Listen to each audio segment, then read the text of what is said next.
We're now joined by Ian McCaw, the Director of Athletics here at Liberty University. And Ian, it's a fun time of year because there's all this overlap. Basketball's finishing up, all the spring sports are starting. We kind of have that same thing that happens somewhere around the 1st of November with football finishing and the soccers and the field hockey's wrapping up and basketball just getting started.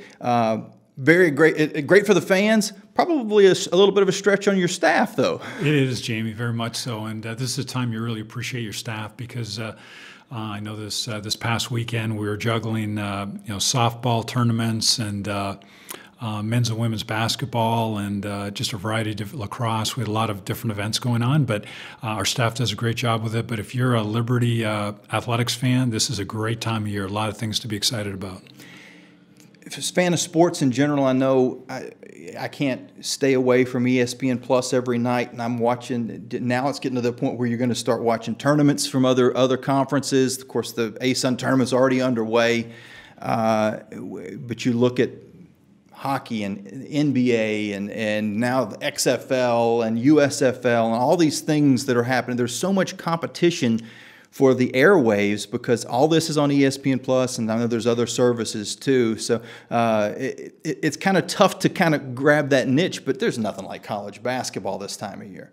Well, one of the things that is really good for our industry is that live college sports have such a tremendous following that it's allowed us to generate all these incredibly lucrative television contracts. Obviously, the NCAA men's basketball tournament is at the forefront of that, but just the value that you're seeing with conferences in terms of the rights that they have for their television properties is incredible, and we're going to be the beneficiary of that next year as we move into Conference USA with a really attractive contract with ESPN and CBS Sports, where they're going to be our television partners, and there's good revenue in that, but also incredible exposure.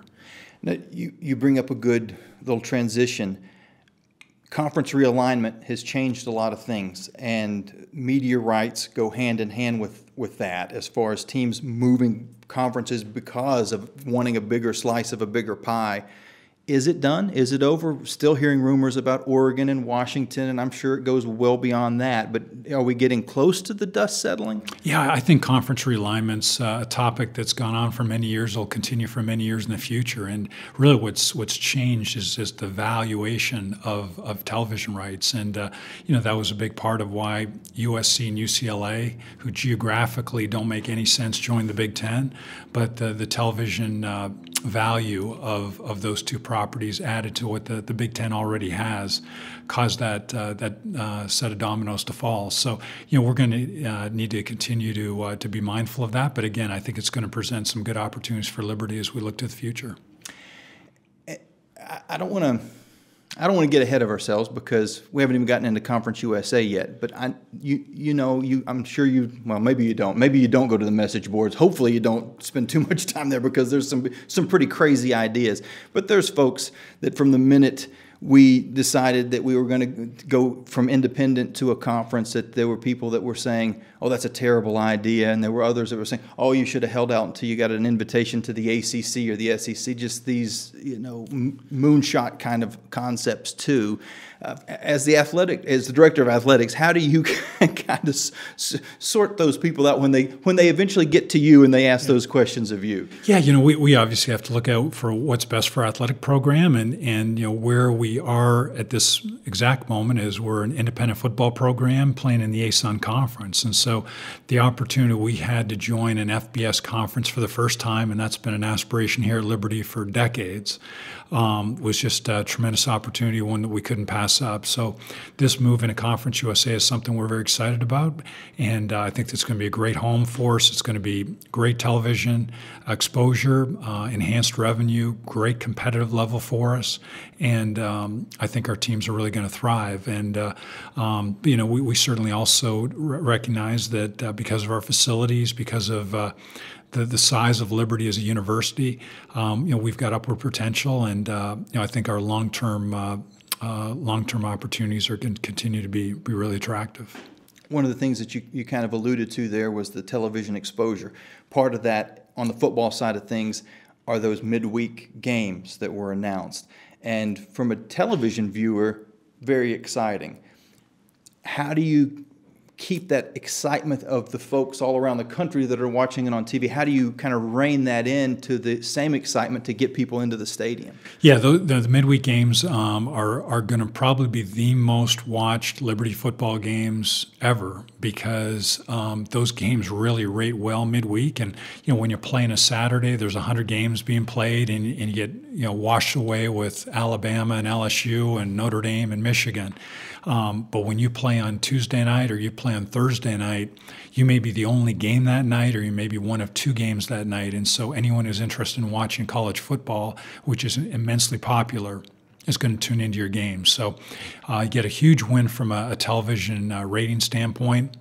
We're going to try to really be creative in terms of working with the local community, because some of our fans that on a Saturday might drive 3 hours in and back for a game may not come on a Tuesday or Thursday night, and so we're going to really work with the local community to backfill and make sure we've got a great crowd and great atmosphere for those games.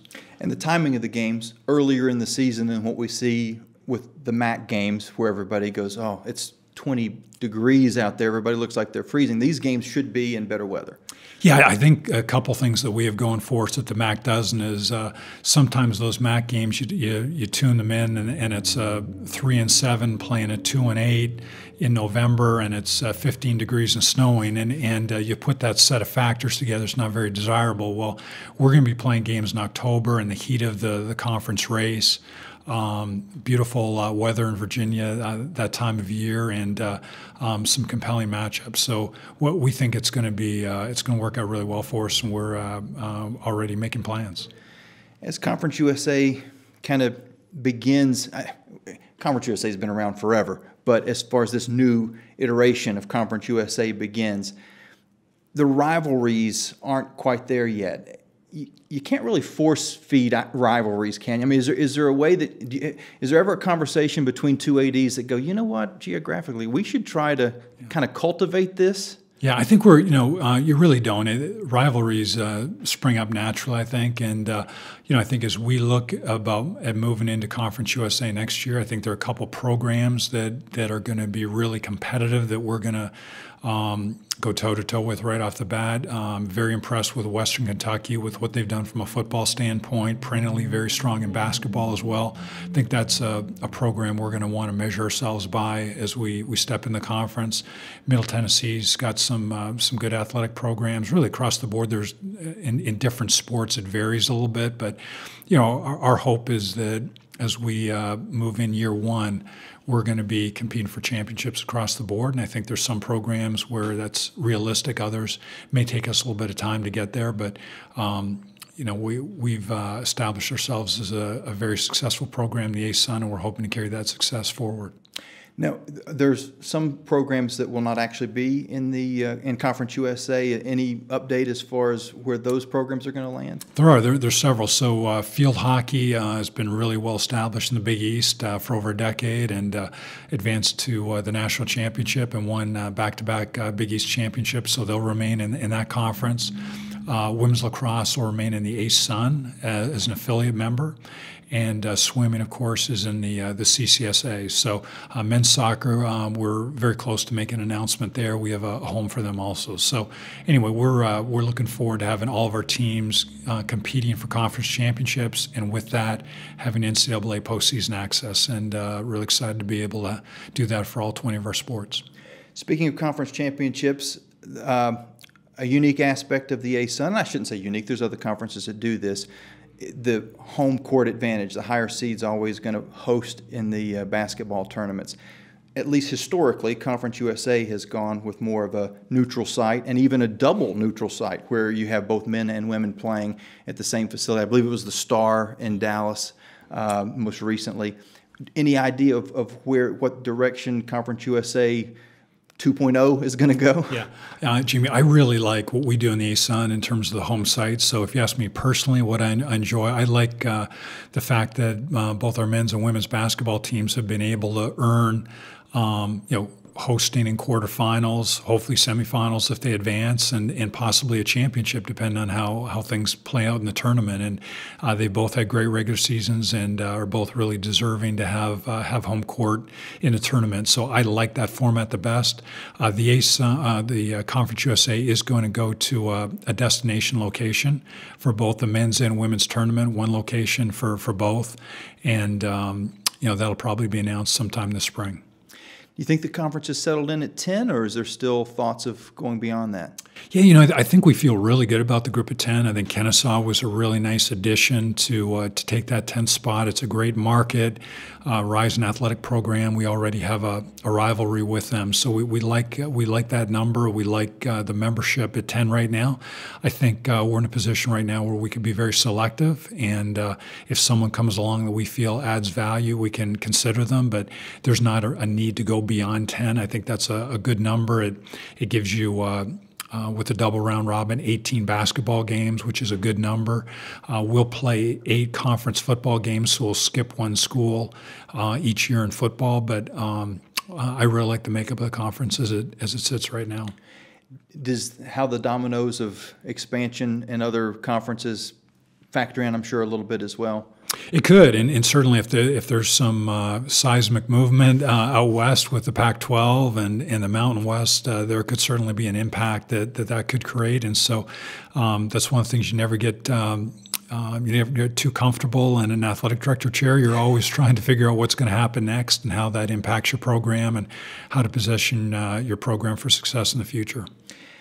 We've talked a lot around the edges of football, but let's talk a little bit specifically. The fans that are making their plans to get those season tickets, what can they expect from the Jamie Chadwell era? Well, I couldn't be more excited about Jamie Chadwell. He's just an incredible leader. Obviously, a very successful football coach. Has gone 31-6 over the last 3 years at Coastal Carolina.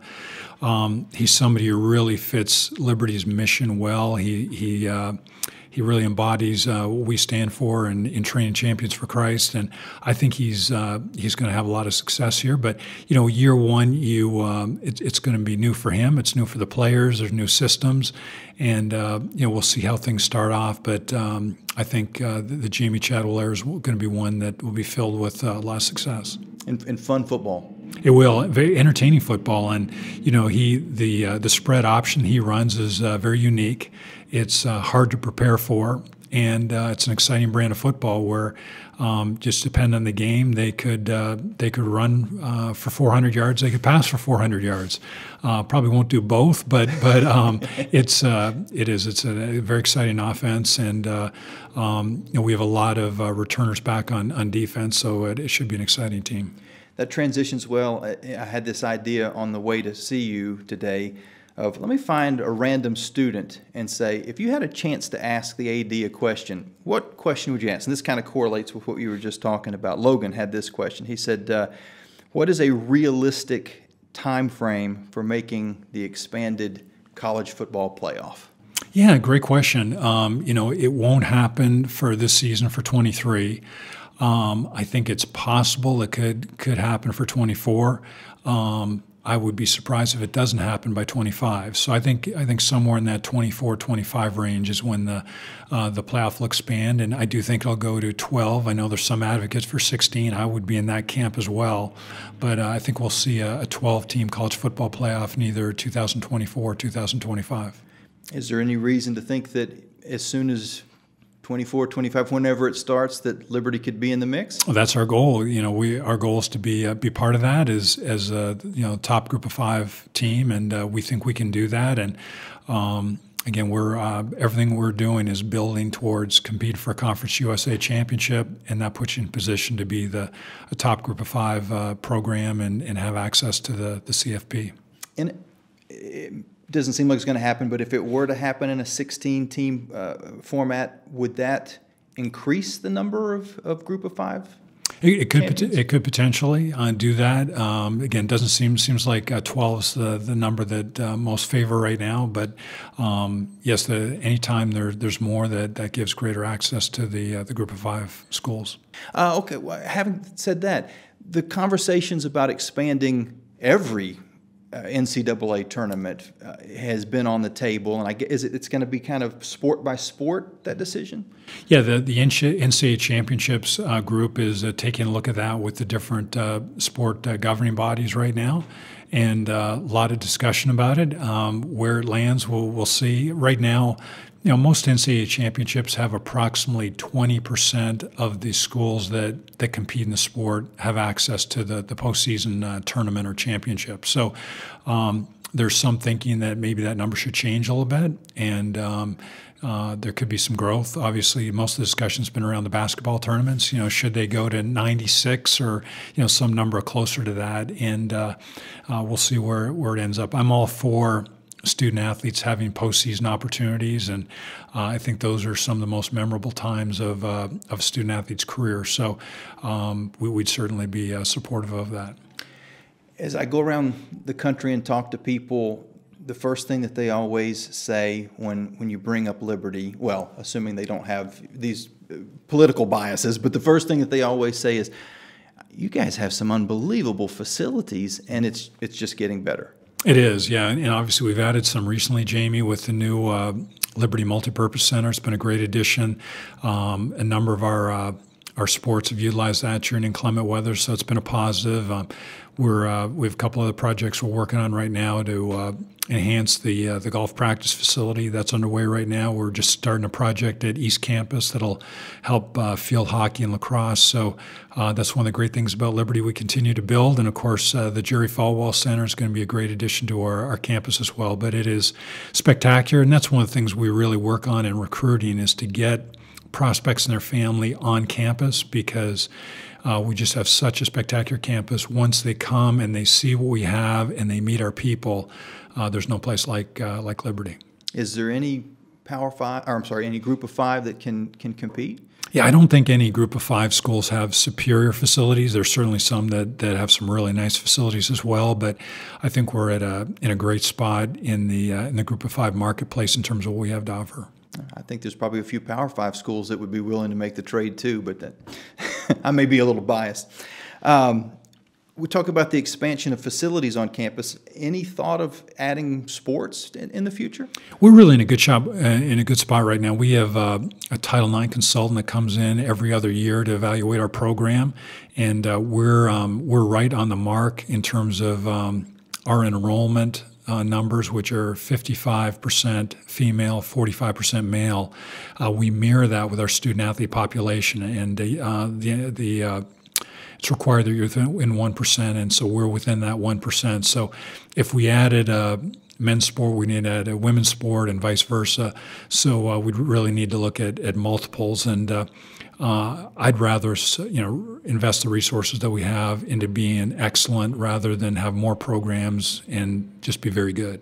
I appreciate your time, and I do have one final thing, and I feel like Columbo. Were you a Columbo fan? You ever watch Columbo? Yeah, I watched Columbo, sure. Can I ask you a personal question? That Sure. was always his thing. He wanted to know how much your shoes cost. Sure. But we talk a lot about Liberty sports and athletics in general, and we haven't really ever talked a whole lot about what makes you tick. And do you like music? Do you like movies? What are your hobbies? What are the things you do when you're not here? Yeah, so I really enjoy fitness. I work out every day, and I enjoy reading. I particularly like leadership literature. Christian leadership literature is probably my absolute favorite. So I enjoy reading, and obviously I love sports. That's it kind of becomes part of your lifestyle when you're an athletic director. So those would be three things that really make me tick. But those would be some things that I do in my spare time. Family ever get in a station wagon and take a cross-country trip? Like the, what was the old Chevy Chase movie, National Lampoon's Vacation? Yeah, so we have 4 children. They're all out of the house at this point, so Heather and I are empty nesters, and we've vacationed South Carolina. We had a great trip there, Myrtle Beach one year, and My family's in Canada, so we get up to see them. Heather's family's in Maine, so those are often our summer vacations, and two great places to spend summer vacation. And our kids have also, by virtue of my job, moved around a little bit. We've lived in New Orleans, we've lived in Boston, and we've lived in Texas. So prior to coming to Virginia, and this has been kind of the best of all worlds. Just it's great to live in a place where you have all four seasons and beautiful weather and beautiful country with the mountains. We enjoy the outdoors as well. It's funny, you think of military kids, you think of maybe missionary kids, but you don't really think of AD kids having to move around a lot, but and coaches' kids too. Yes. I'm sure another factor too there as far as seeing a lot of different parts of the country over the years. But, well, it's been a fun conversation. I always appreciate your time, and it's kind of our yearly State of the Union, State of the Flames address, but a lot of great things going on in Liberty Athletics, and we look forward to talking to you again soon about them all. Great. Thanks, Jamie. Enjoy visiting with you.